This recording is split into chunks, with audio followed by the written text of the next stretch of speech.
मार्कूचे शुभ वर्तमान।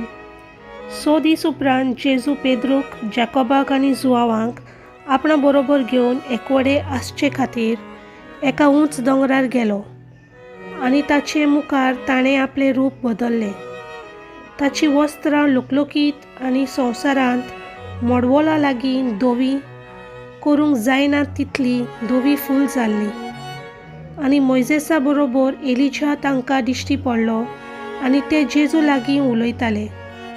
तेन्ना पेद्रून उलोवन जेजूक म्हणलें, राबी म्हणजे गुरुजी, आमी हांगासरूच आसल्यार बरें, तर 3 तोंबो करुया, एक तुका, एक मोइजेसाक आनी एक एलिजाक। कितें म्हणचें तें तोच नकलो आसलो। ते भिवन कांपलोले आनी एका कुपान तांचेर सावली घाली आनी कुपांतली अशी एक जाप जाली, हो म्हजो पूत, सगले अपुरबायेचो, ताचें आयकात। आवचीत भोंवतणी नदर मारून जेजू बगर आपणा बरोबर आनीक कोण तांकां दिश्टी पडलो ना।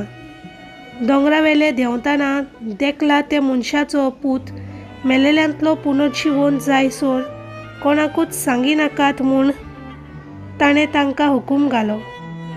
तांणी ही आज्ञा आपणे भितर सांबाळली, पूण पुनर्जीवन जायसर ह्या उतराचो अर्थ ते आपणा मोदें बरोबर सोदताले।